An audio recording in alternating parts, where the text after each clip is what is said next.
Thanks a lot for the introduction. It is a great honor to be invited here and to moderate this discussion with our experts who will provide proper answers for my questions.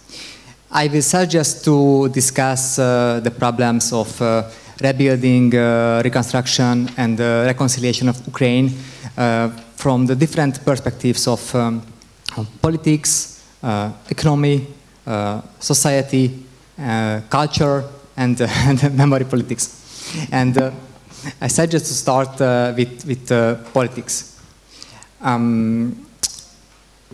Timothy Snyder and Jason Stanley recommended to frame this war about the war between the Western values, the liberal democracies, the open societies, and the Eastern oppressors, the illiberal tendencies. I sympathize with this interpretation, and I absolutely agree with this narrative that this war is not local, but this war has universal meaning.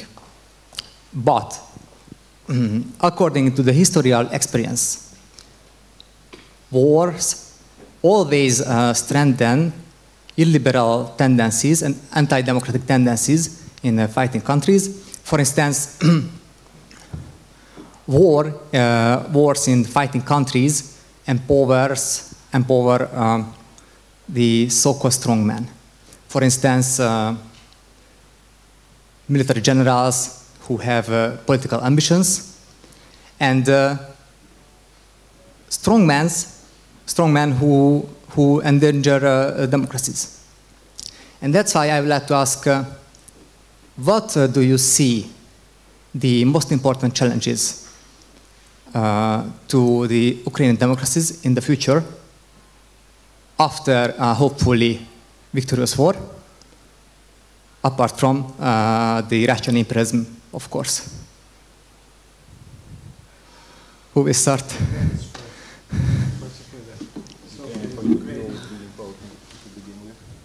Thank you so much. And first of all, thank you so much for inviting and having two parallel sessions devoted to Ukraine. So I would say we start not hopefully victorious war, but certainly a victorious war. And I do believe that will be a victory, no matter what happens and no matter what kind of a speech Putin gives today or any other morning, because I mean, this is what lots of Ukrainians are living on right now, and how we are going through over the last 7 months. It's almost 7 months, I must say, because if there is no hope about victory, then what do we do? I must say, like, there will be lots of challenges no matter what happens, because what we see at the moment, like, people do want a victory. They want to keep the independent state. They want to keep the democratic values. This is, and literally to remain Ukrainians and not to fulfill, like, not to follow the ideas what Putin is saying, that the state never existed. The state existed, and the Ukraine as a state has been, and will be still. And that's the reason, first of all, it's essential to say that the identity of Ukrainians remain, and it will be further fostered, and like we as a state function further on. And that's the reason what we fight for, that there is a state that we live in. That's one thing. Another thing is about democratic institutions and processes. Indeed, the huge transformation has been going on over the last year since the Revolution of Dignity. But why it's happening? Because if people are unhappy, they go out on the streets. That's how democracy functions. And if we call Ukraine to be a democratic state or even more democratic state, I mean, we have revolutions. If people are unhappy with dictatorship, totalitarian or anything, I mean, simple example, in Kyiv, you could follow over the last year or a year ago, lots of urban development activists going out on the streets and not being afraid that they will be imprisoned because they are against of some illegal development. Because people go out on the streets, they feel that there is this space for democracy and acting. We see also the fact like how different ideas, startups and projects are coming up. So this is, once again, this is fulfillment that we want this democratic state to exist.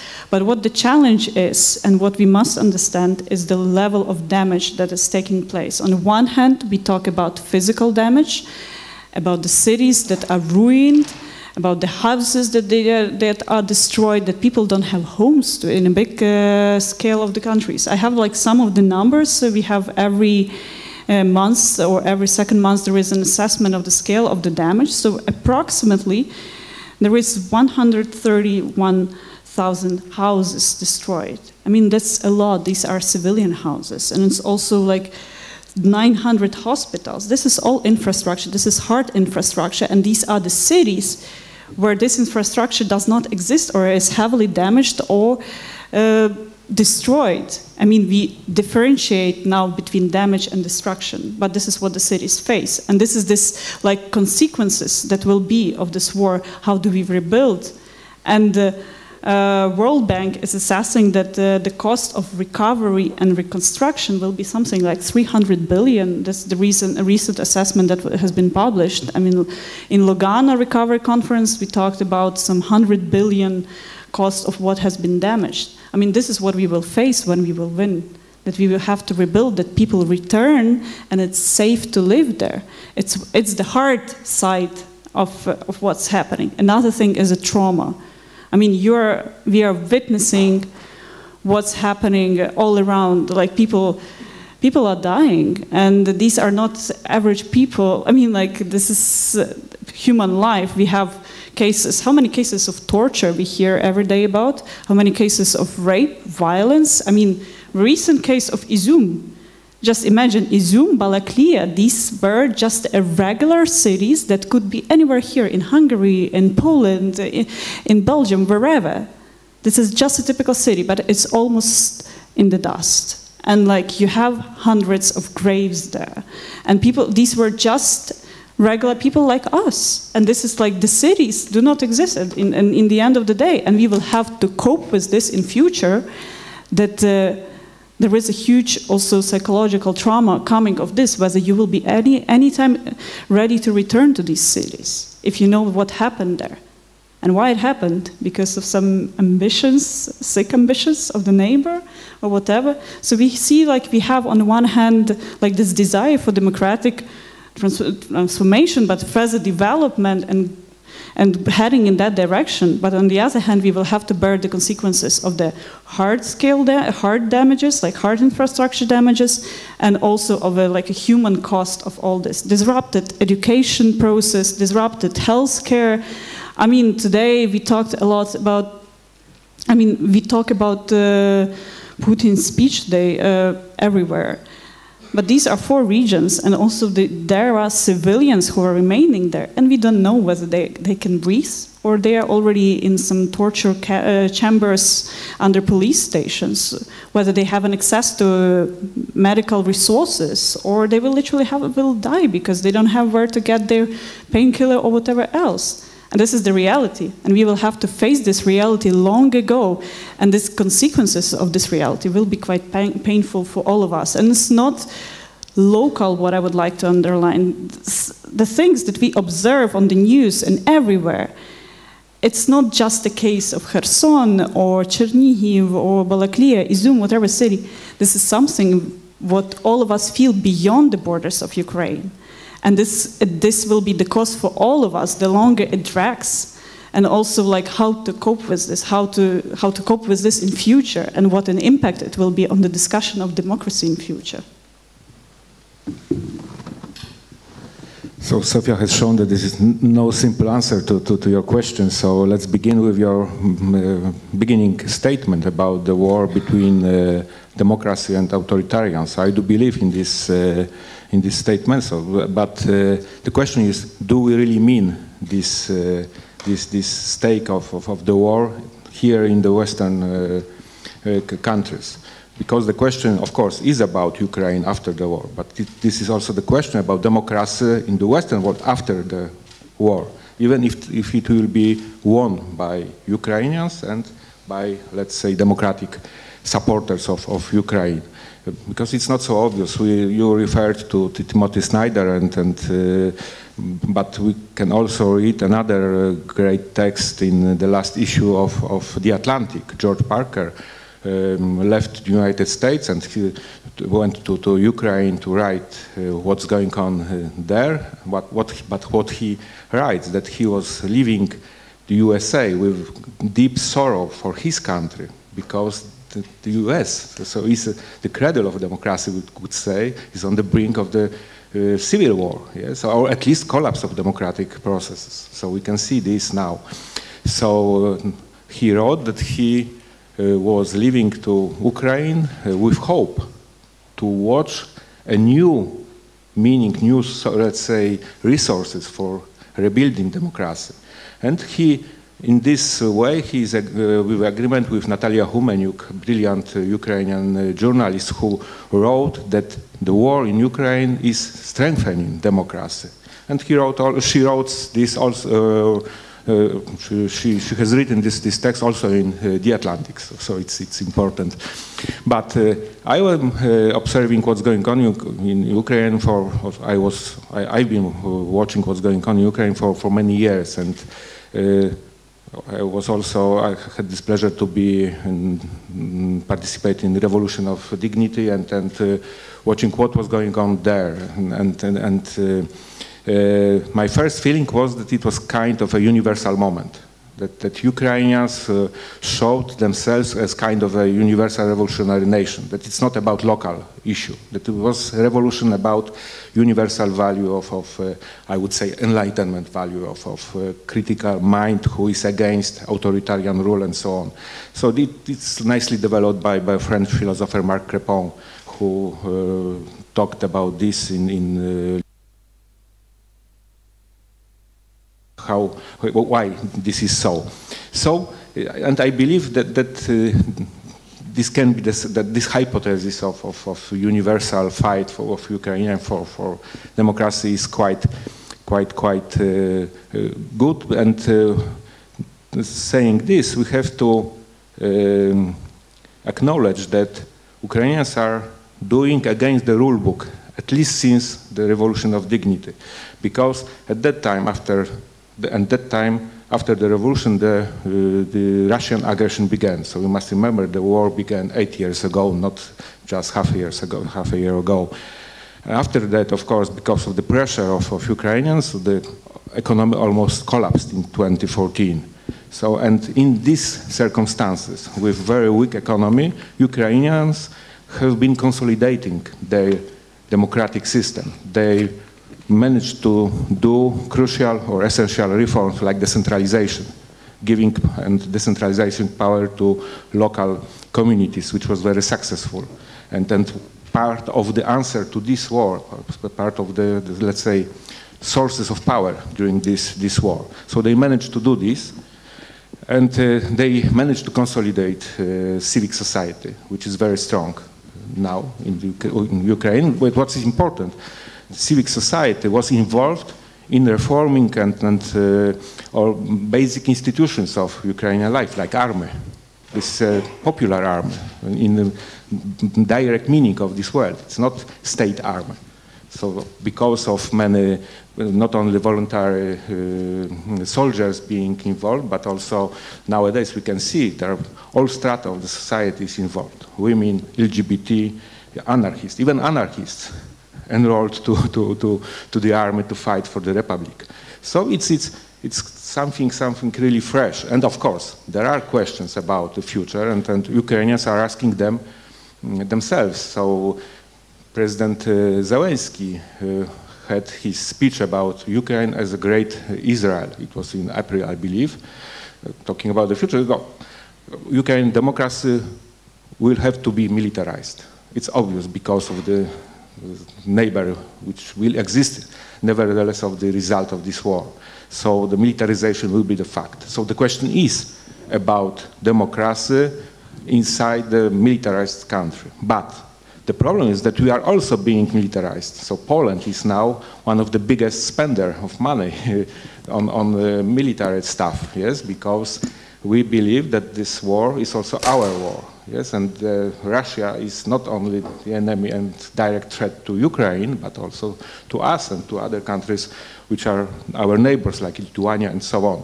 So we are spending a lot.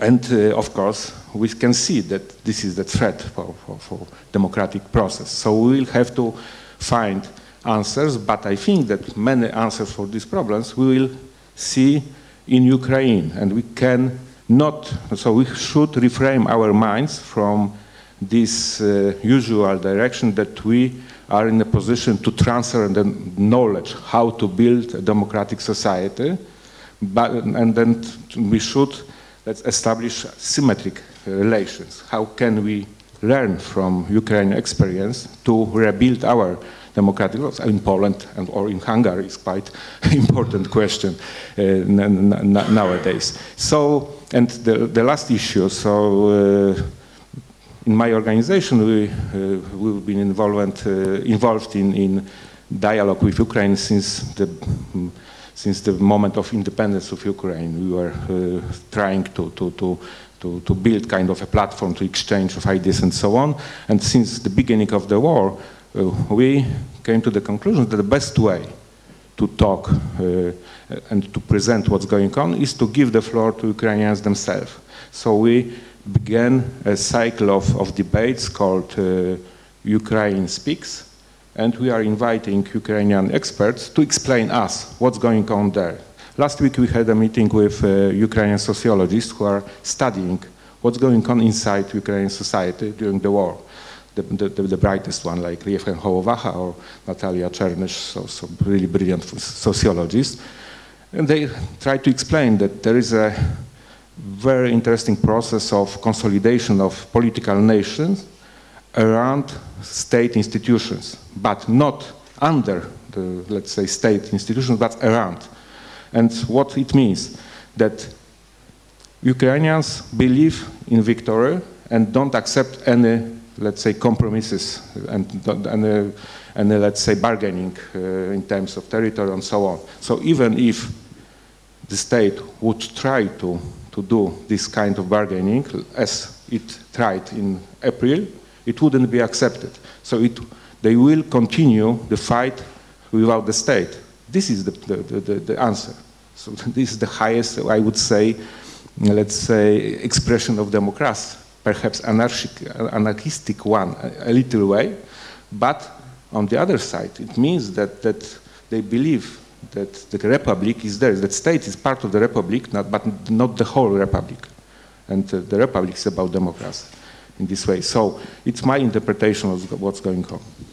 Just briefly to add to your last point, it's 90%, something like that, of Ukrainians who will not agree to any concessions. I mean, like we have these sociological surveys every couple of weeks now, and it's like the number is like EU and NATO support is something 80 above, and disagreeing, like not supporting any kind of a consensus, like Ukraine should stay as a state as it is like 90%. So there's like, I've never observed such kind of a unity regarding one question about the whole existence of the state.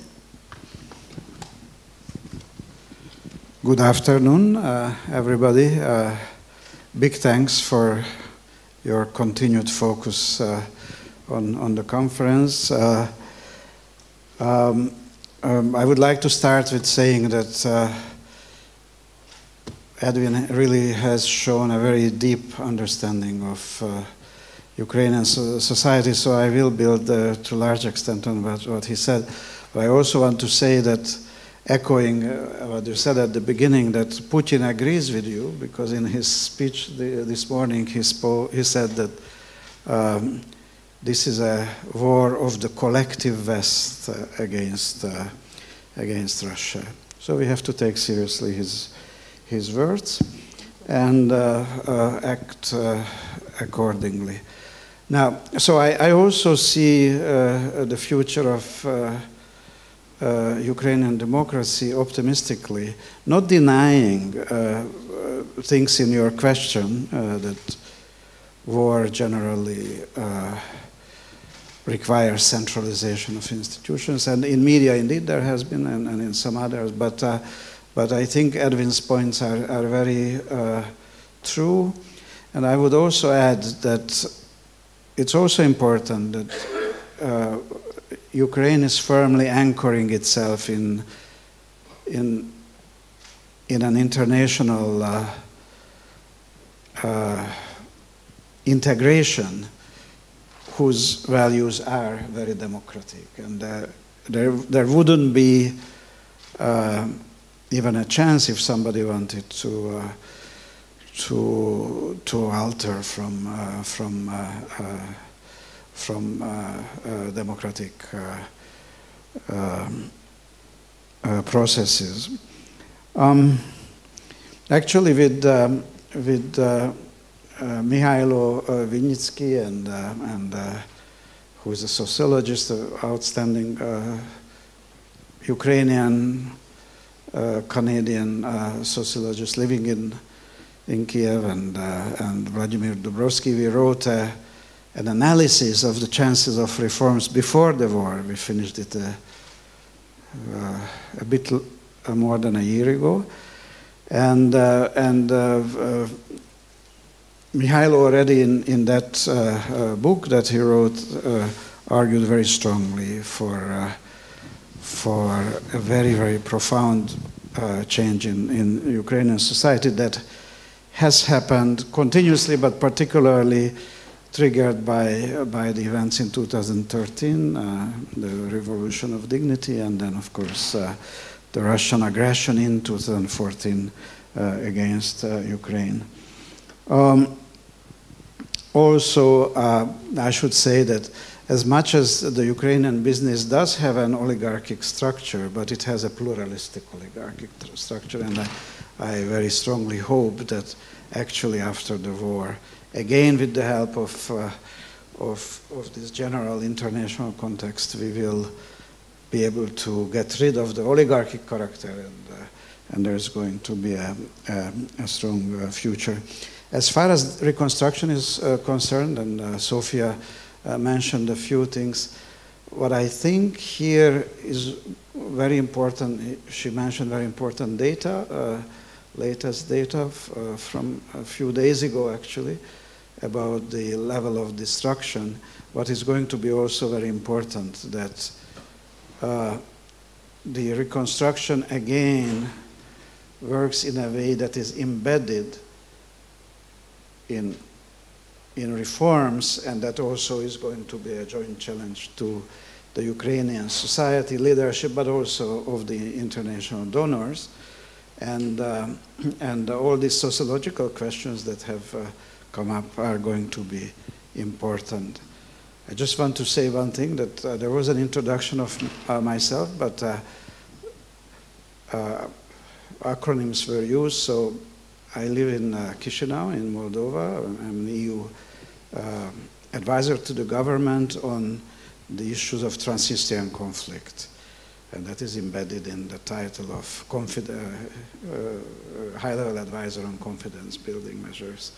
And in 2014-15, I established the EU advisory mission in Ukraine. That is a very large mission on civilian security sector reforms. So I may also say a few words about Moldova if it's going to be opportune in a given moment, particularly that in the morning we had a session on the Balkans and Eastern Partnership, but actually it was only about the Balkans, and I feel my country, Moldova, being a bit out of the picture.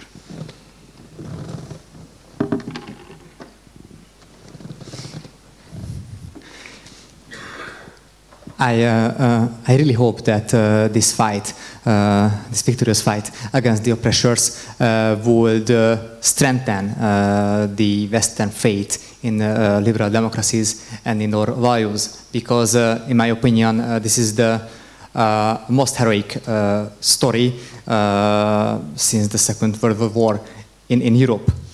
In the first days of full-scale invasion, when Volodymyr Zelensky was advised to escape from Kyiv. He said, "I need ammunition, not right." And I thought when I listened to this speech that this is the coolest speech from our politicians since Winston Churchill in 1940. But this is not only maybe the most heroic story, but this is the most brutal story since the Second World War. Are there any estimates of what percentages of Ukrainian national wealth will be destroyed for the end of the war? Maybe. But do you expect a kind of martial aid after the war from the Western countries? It's, of course, we cannot answer the question of what will be destroyed in the future.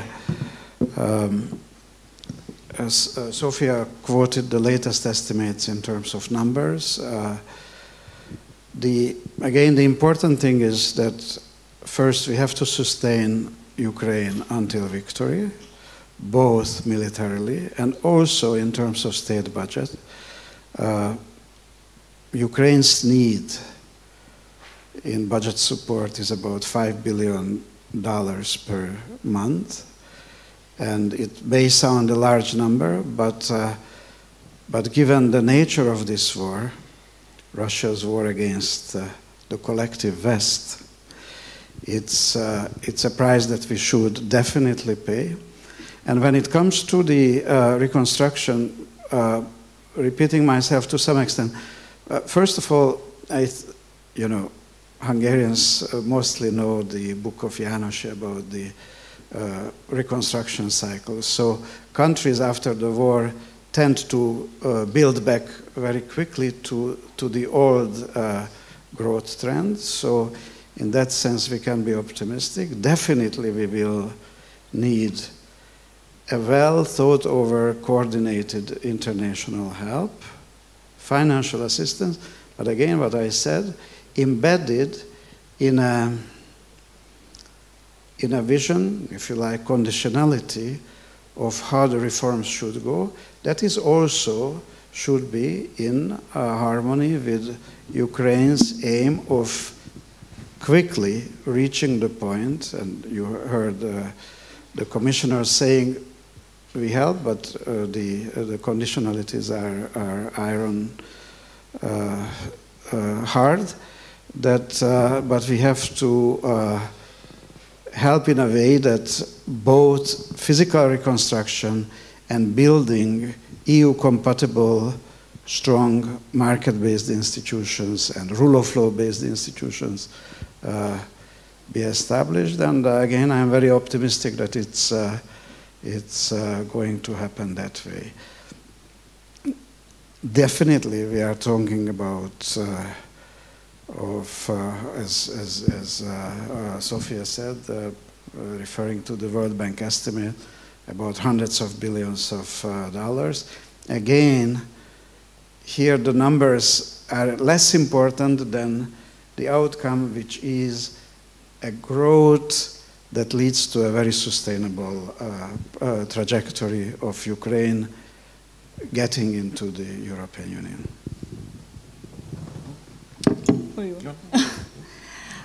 Speaking of Marshall Plan, I think recently in July we had a Lugano conference where the issue of Marshall Plan got a bit on a paper. It's not called Marshall Plan, it's like Lugano Declaration on what are the priorities the government presented, the projects and the thematic areas where the support is needed, calling international community to support and to contribute, because the numbers are huge, the level of destruction is immense, and we have this Lugano Declaration, what we have. Also recently, German Marshall Fund, they published their recommendations, how they see it, how the recovery should go, and in their view, there should be 4 stages: relief, reconstruction, modernization, and EU accession. We see the process is going. Another aspect was I think in March and April, when different states or capitals were saying like we will be in charge of recovery, reconstruction of the cities. So, for example, if I'm not mistaken, I might be wrong with the countries. So, Denmark said that they will be in charge of reconstructing Mykolaiv region.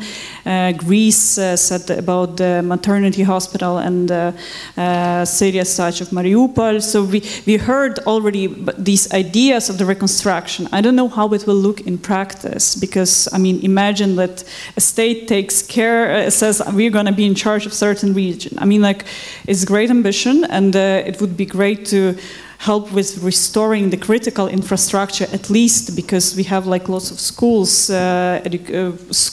hospitals, and like cultural institutions and cultural heritage destroyed. This is one thing.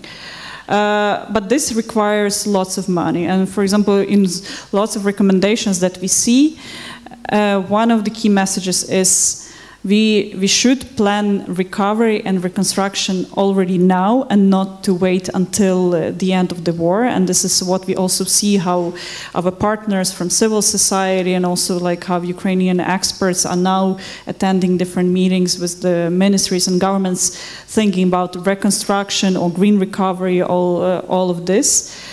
At the same time, the support is needed now. As Kálmán says, it's like every month we need money to sustain the state, because the economy is undermined. I mean, like if you have a shelling, then the plant will not be working properly as it is, or if it is somewhere at the occupied territories. These are lots of economic losses at the moment. And at the same time, along with economic losses, this is employment. People lose their jobs, and they need to get jobs as soon as possible to keep the economy running. So we face the thing like I think there will be certainly something like Marshall Plan, but we don't know how it's going to be called, because we already talk about this, and we admit the scale of destruction is so big that we as one country, we will never handle this cost. And we try at this very day, every day, to keep the troops where they are, that they don't advance to the west, south, or wherever else. We take the cost, so this is where we need support, and that we will need it further on, and it shouldn't be conditionality that we will support you in future. No, we need it now, and we will need it in future, because it costs a lot. The reconstruction is as much about the economy as about politics, and of course the most important thing now, as was said here, so is to win the war. So Ukraine needs support now in terms of money for keeping budget in balance, then in terms of military support, of course, that's obvious, and then political support in international relations. It's also very, very important, not only in direct relations between Ukraine and Western countries, but building support in countries of global south, because we know that Russia is very effective in selling its propaganda toward African or Latin American countries. So now we can see that the situation is a little bit changing. So last week, Samarkand summit showed that Mr. Putin cannot count on his biggest, let's say, allies like Narendra Modi, who told him that this is no time for war. So he was publicly reprimanded for what he's doing. So we can see that this activity, political activity on the international, let's say, scene is working I would say, toward Ukraine. But we can also see that even getting this $5 billion per month is not so easy. So it's a very tough job for Ukrainian government to persuade especially European politicians to put this money on table. So it's a very, very difficult task because of many reasons. So we can discuss them. But interesting point is Lugano conference and this moment when Ukraine showed their vision of the future and this reconstruction effort. The works on this plan began in the in mid-March, so it was just 3 weeks after the war began. So I was talking to some experts who were involved in this effort. It was really impressive, and the plan showed there. So it was a couple of thousands of pages of very precise projects and so on. And what happened? Politically, nothing. So the reaction of West was very restricted, I would say. It was very interesting what Ursula von der Leyen said then in Lugano. She began her speech with references to Mr. Roman Ratuszny, an activist who died in this war, but before the war he was fighting against corruption in Ukraine. So she sold a message that the West doesn't trust Ukrainian government still. So it was very, I would say, British reaction to aspiration of Ukrainians. And what was then her answer? So, we like your plans, but we will show ours in October when Mr. Scholz and me will organize our conference. And we are waiting for this conference, which will be held in October, as we know. So, we can see that there will be a real battlefield between Ukraine and the West about the rules of the reconstruction, because Ukrainians understand that it's not only about public support from international institutions or organizations like European Union. The most important is to provide security warranties to attract private capital, to inflow of private capital and technology, of course, because it's not only to reconstruct, but to modernize economy, to be adequate to the future needs. And this is the problem, because we can control public institutions, but private capital, it's capitalist world, so we can expect that they try to get as much as possible. So how to balance these different powers? So it's a very important question. So how to avoid that Ukraine won't become kind of a subject to neo-colonial, let's say, exploitation from the side of capital. So it's possible. So we need to do as much as possible to avoid this kind of scenarios, because it is true, Ukraine will depend on foreign aid, and of course Ukrainians want to control the rules of this aid. So we could read this philosophy in Lugano plans that it's very interesting. So but it's not time to dig deeper in details. But I wanted to show that the stakes are very high, but not so obvious, because everybody claims that he or she wants to support Ukrainian, but also everybody or a lot of people counts on future fruits which will grow on Ukrainian soil after the reconstruction. So it's really. Explain a little more this neo-colonial thing. So simply, capital going in our investings want to get as much as can back. So Ukrainian economy till now was a resource economic country, so based mostly on selling, not let's say not how to say, I'm missing the word, but Processed goods. well, yeah. So it was just Ukraine was selling rather iron ore than manufactured things, or the same was with grain.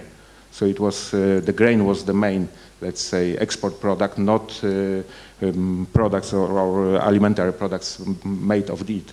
The stake is to change the situation. And Julia Svyrydenko was talking about this, Deputy Prime Minister and Minister of Economy, that the stake is to change the situation, to make Ukrainian economy more value added. And of course, this is the wish, but it's not, it doesn't mean that Western capital will have interest in doing so. Simply so. Now is how to, what kind of resources we can use to, let's say, move the power toward Ukrainians to negotiate the terms of trade, simply. So because in the end of the day, this will be about the bargaining not about wishes. Yes, trust is a crucial question. I agree with Francis Fukuyama that our civilization is based on trust. And without trust, won't be support, financial support in the long run. So I would like to ask how we can strengthen the trust in the Ukrainian government in the future. So how international organizations and Ukrainian civil organizations, NGOs, can cooperate in the future in order to secure that a significant part of this financial support won't be stolen by local oligarchs. I might start to take it over, because we, as a foundation, we work a lot with civil society organizations, and for us it's crucial that first and foremost we support this grassroots movement. And I can't say it's something new that we ask for civil society to be involved into the process. It is de facto, like, it's happening, and the people are ready to get involved, and they go out to the streets, they go to the public hearings, etc. It's not something to be forced or asked, but what needs to be, it must become a kind of a requirement if we talk about reconstruction, about the recovery, providing any kind of a support, that the civil society, the independent experts should be engaged into the process. After Lugano, there was also Lugano statement from civil society asking, requiring that any funding that comes, any kind of a reconstruction project that will take place in Ukraine, it should require civil society to be engaged. That should be kind of a participatory process, but it shouldn't be participation as sort of a stage participation, says ticking the box, yeah, there wasn't one expert and this is it, but literally listening to the recommendations. We know quite often, this is what we've been doing for years, like we support that what if government doesn't have resources for some studies or like special expertise, we are fine to support our experts, the civil society that we work with, that we rely on, that they do these studies and we just hand it over. We are fine to support them, that they can come to the meetings and express the expertise, because we have lots of expertise on the grounds, and these people are not in the government, but they are like in their NGOs, because they have way more flexibility. Some, and we also saw it after 2014, when lots of civil society activists, they went into politics, they became either MPs or local deputies. We see that like at some point this transformation is happening, and the activists move to the level of politicians, which is also good because we know that the system is changing. It's getting like a bit of a hybrid, but it's not an easy task. And if we talk about reconstruction and recovery, that should be an obligation and first requirement. This is not one person deciding. It should be consulted. It should be evidence-based. It should be considering the expertise of real experts dealing with the issues in order like to secure that different parties are looking at this. And especially if we talk about international funds coming, and there should be like public council, public hearings, or at least like these discussions groups where we can present different points of view, and especially when it concerns development, building, whatever would come for development and building new buildings, that would be a huge money. But the question is, except of building a new house or whatever, do we think about public space, for instance? Do we think about accessibility?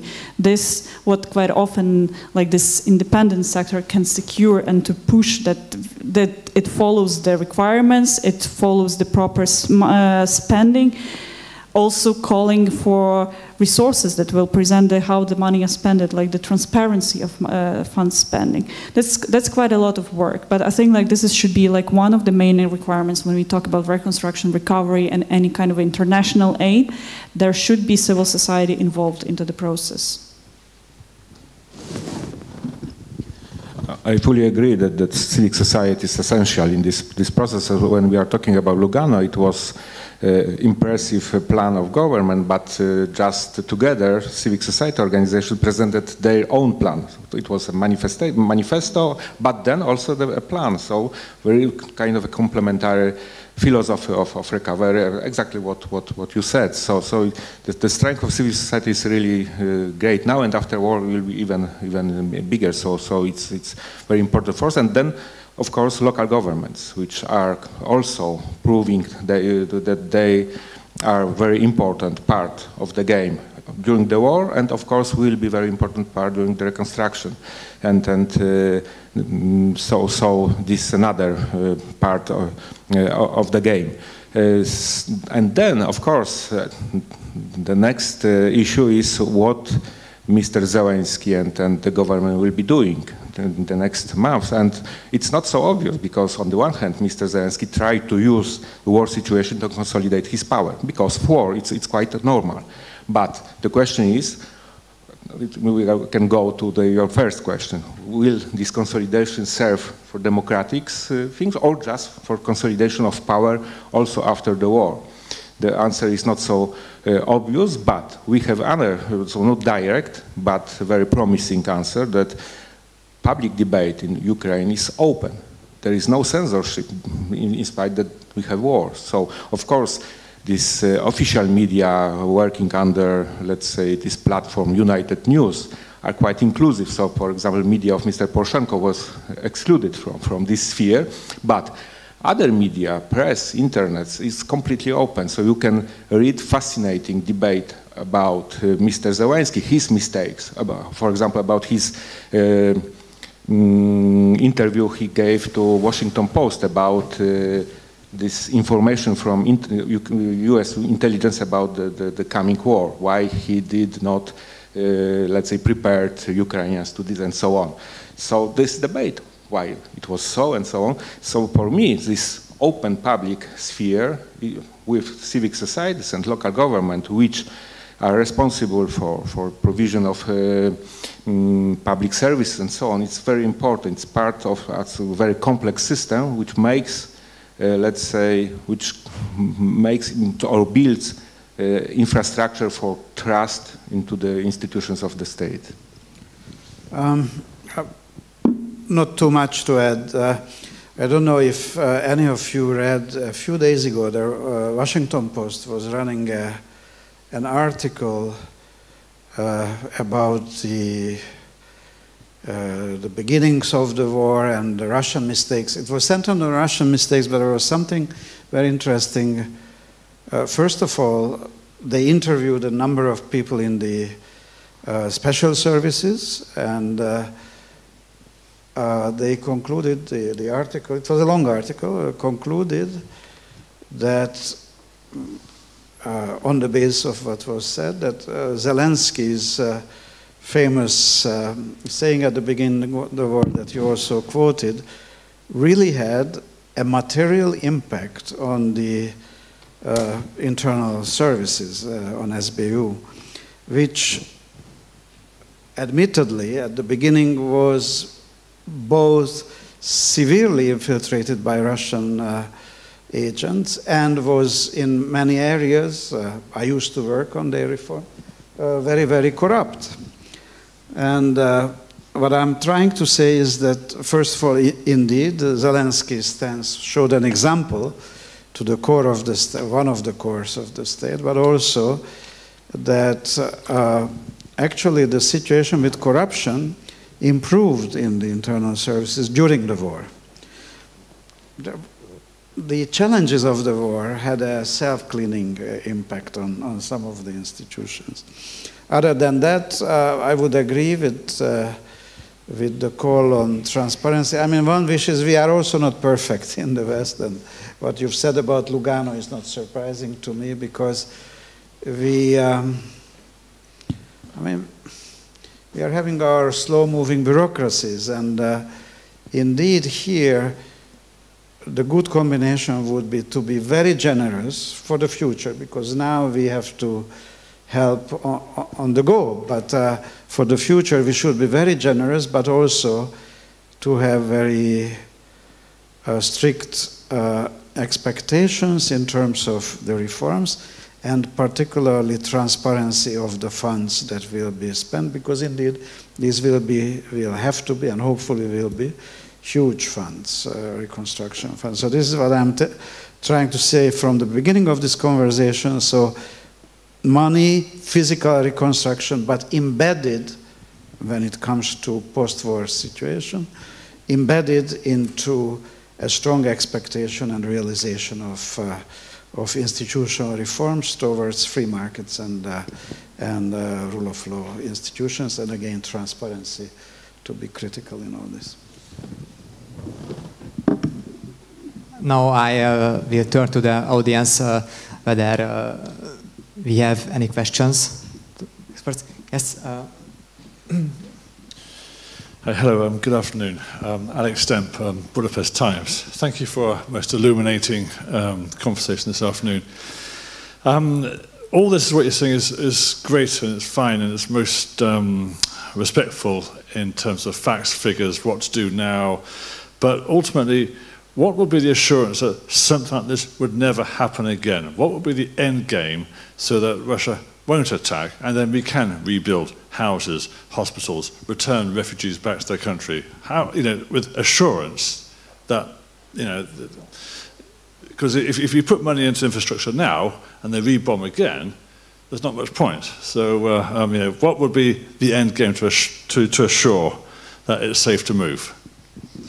I hope that's an okay question. That Russia runs out of missiles and gets out of the country and we return to 1991 borders? Yeah.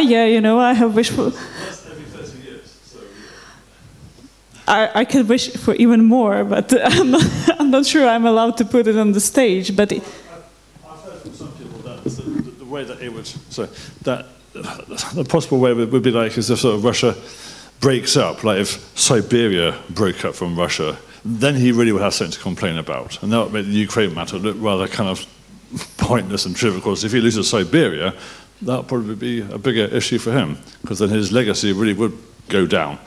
The breakup of Russia into 20 smaller pieces would probably be another solution. Then, I don't know, just a thought, but it has to resolve somehow. it should. I mean, Russia as a terrorist state should literally. It's not one person country. It's a system. And even if there is one, if overall this is the problem of a system. So it's not one person deciding, but it's also the system that's surrounding, who implements the decisions and implements the rules, who launches the missiles and shellings and whatever is happening. But it's also, I'm sorry, public support, which is silence. Silence is a support. Yeah. And this is it will take ages, and then, until it doesn't collapse. But I know that, but I think not everyone in Russia is happy. I hear that people in the far east of Russia are very unhappy because all the money and all that goes to Moscow. They don't get anything, and they live in the most furthest parts of the world, and they receive very little. And 2 years ago, when Belarus had their revolution, people from the far east of Russia, they were supporting Minsk. Do you remember that? So that was a very telling chapter of life in Russia today. Look, Russia occupied at the highest point of occupation 20% of the country. Now a few percentage points in terms of territory have been retaken, but 80+% is not occupied. There is risk, of course, bombing, but that risk is different in different parts of the country, and people assess it. Yeah. So they do invest, they do work, they, Kyiv is living its life, and Lviv is living it, and many other cities. People assess risks on the go. As far as Russia's war tactics are concerned, I'm coming from a country where there has been a ceasefire for 30 years today. 30 years.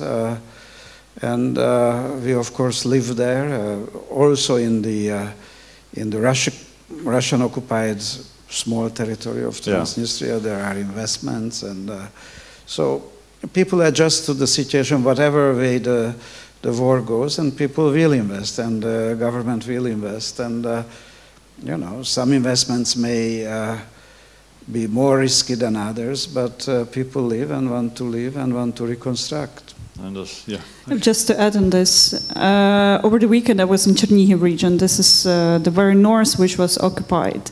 And we were driving across the villages, literally just taking the roads to see the real life, I mean the normal life that people are having, because now I'm based in Kyiv mostly, but that was like we took 2 days just to see, and people are living there. They were under occupation. They were having heavy human rights violations there and like atrocities happening.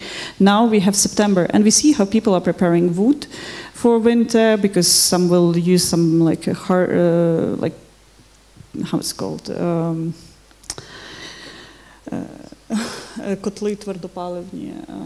Okay, so it's sort of the ovens, because I mean this is the village. But you see that people are doing their fields, potatoes, all the stuff. People are living, and it's Chernihiv. They have Russia right there, and they were under occupation.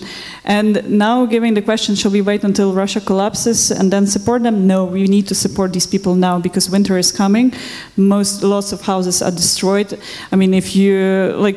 You don't have a roof, and this is the elderly lady who has just a pension of 100 euros maximum, and for what cost will she get a new roof? And which means like we need to invest and we need to support it already now, because I mean some of the people will not be able to go through winter in the end of the day.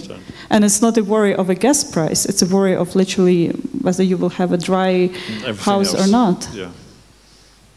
I suggest to pick up the next question, and yes, we have one in the second row.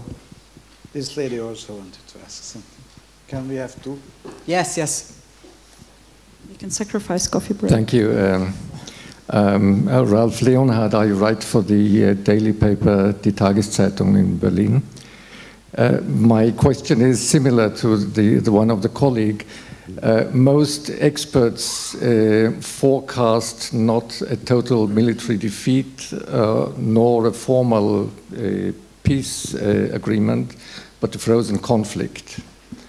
And how is reconstruction going to work in a frozen conflict? And maybe, I don't know, does the Moldovan government or Maya Sandu have a strategic plan for recovering Transnistria? Should I? You can start with Moldova and then we can take over. Well, I mean, on the first question, I think we can only repeat ourselves. There is life in every possible scenario, and we will adjust. As far as Moldova is concerned, of course, we live in a situation where in our neighboring friendly country there is a war. The Sandu government shows a great sympathy to Ukraine and allies with the European friends and the United States in condemnation of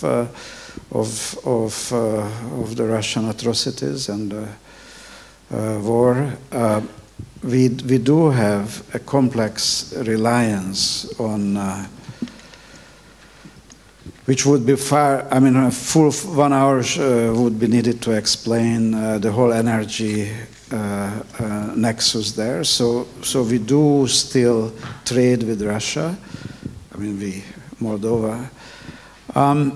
But we are very firmly on the side of Ukraine. We treat the security situation in the country, including in Transnistria, very cautiously.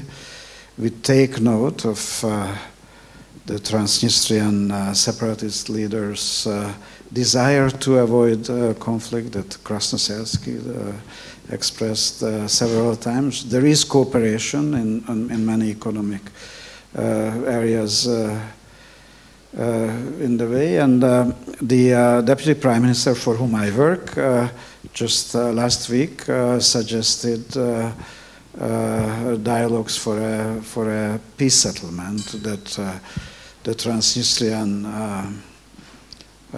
chief negotiator in 2 days declined. under what influences he wrote his message, I will not comment publicly on, but he declined this offer. But at the same time, there is an ongoing practical level cooperation, and I think it's very important that we avoid the escalation of the war into Moldova's territory, including the Transnistrian one, and to show responsibility here. I think that to freeze this conflict now is only in the interest of Russia, and everybody understands this. So Ukrainians will never accept any kind of ceasefire or agreement which will keep the status quo without pushing back Russian forces out of the country. So it's obvious. Of course, it depends on the help of the Western countries, but we can see now the switching moods of leaders of Western countries. So a couple of months ago, there was Mr. Scholz or Mr. Macron who were saying that Russia had to